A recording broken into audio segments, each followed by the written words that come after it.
প্রথম কথাটা হচ্ছে জাতির পিতা, কেউ যদি তাকে জাতির পিতা না আমরা একটু ওই জায়গাটা একটু অ্যাড্রেস করতে চাই। কেউ যদি তাকে জাতির পিতা মানতে না চান, কেউ যদি তার ইতিহাসের অবস্থানটাকে ভিন্ন পয়েন্ট অফ ভিউ থেকে দেখতে চান, যেমন ধরি আমি ভারতে মহাত্মা গান্ধীকেও এক ধরনের জাতির পিতা হিসেবে বাপুজি ডাকেন তারা।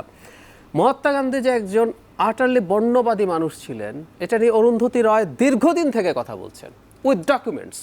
উনি কিন্তু এই বর্ণ প্রথার পক্ষে, উনি যতই হরিজন বলুন, যতই ভালোবাসা দেখান দলিতদেরকে, অচ্ছুতদেরকে, উনি আদতে একজন এই বর্ণ প্রথাকে বলবৎ রাখার পক্ষে তার যথেষ্ট রেকর্ড আছে, লেখালেখি আছে। সো এখন উনি এটা আছেন বলে এই ইতিহাস আপনি আনতে পারবেন না। This is the problem. Awami লীগের বয়ান 7ই মার্চ শেখ মুজিবুর রহমান স্বাধীনতার ঘোষণা করেছেন। আমি তো স্বাধীনতার ঘোষণা 7 মার্চ দেখি না। It's an important speech undoubtedly, কিন্তু স্বাধীনতার ঘোষণা দিন হয় নাই। আমি এর সাথে সার্কামস্টেন্সিয়াল যে এভিডেন্স, উনি এরপর যখন আলোচনা করছেন ইয়ার সাথে, পরে সেখানে ভুট্টো আসলেন, সব কিছু হলে বললে উনি আসলে পাওয়ার ট্রান্সফার চাইছিলেন। সো ইতিহাসের এই জায়গাগুলো দিনের শেষে ভিন্নতা থাকবে, এবং কোনো দিনও পৃথিবীতে অ্যাবসলিউট কোনো ইতিহাস নেই। পৃথিবীতে একটা ইতিহাসের বই কেউ বলতে পারবে না যে কোনো দেশের যে এই ইতিহাসের বইটার সব কিছু সবাই অ্যাগ্রি করে। ইতিহাস কত হলো ভার্সনের ব্যাপার।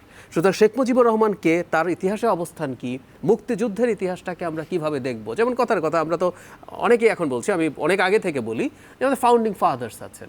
Sheikh Mujibur Rahman one of the founding father's. America যেমন 7 জন বা 8 জন ফাউন্ডিং ফাদার্স আছে, এর মধ্যে সবচেয়ে বড় একজন ওয়াশিংটনকে তারা ধরে। আমরা শেখ মুজিবুর রহমানকে আমাদের ফাউন্ডিং ফাদারদের মধ্যে সবচেয়ে বড় হিসেবে ধরে নিতেও আমি প্রস্তুত আছি, কিন্তু দেয়ার আর আদার ফাদার্স। সো এইটা যদি কেউ বলবে আপনি তাকে ধরে জেলে নিয়ে যাবেন, দ্যাটস দ্য প্রবলেম। আর আপনি রাইটলি বলেছেন, এবার আপনার জায়গায় যদি আসি, আপনি এটাকে প্রিজার্ভ করছেন আইন দিয়ে, বাকি সব ক্ষেত্রে আপনি যাচ্ছে তাই বলছেন। একজন মুক্তিযোদ্ধা, একজন সেক্টর কমান্ডার, একজন জেড ফোর্সের 3টা ফোর্সের একটা চিফ, তাকে আপনি রাজাকার বলছেন।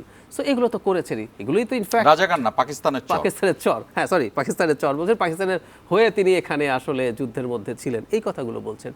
সো এগুলো সব গায়ের জোরের প্রশ্নই তো। মানে ভাইয়া যেটা বললেন রাইটলি, আমি ফ্যাসিস্ট সরকার আওয়ামী লীগকে মনে করি না। আমি প্রায় একটা কথা বলি, এটা একটা মাফিয়া রেজিম, তবে সে অনেকগুলো ফ্যাসিস্ট কৌশল ব্যবহার করে। এর মধ্যে একটা হচ্ছে বয়ানকে নিজেরটাকে চাপিয়ে দেওয়ার চেষ্টা করা, সে সেটা করেছে এবং অন্যেরটাকে চেপে ধরেছে। এবং এটা শুধু বাংলাদেশে না, কোনোখানে কেউ যদি রাদার আমি মোদিকে একজন ফ্যাসিস্ট শাসক বলি, সে ফ্যাসিস্ট হয়ে উঠছে, সেখানেও দেখবেন মত প্রকাশের উপরে ব্যারিয়ার তৈরি করা হচ্ছে জোর করে।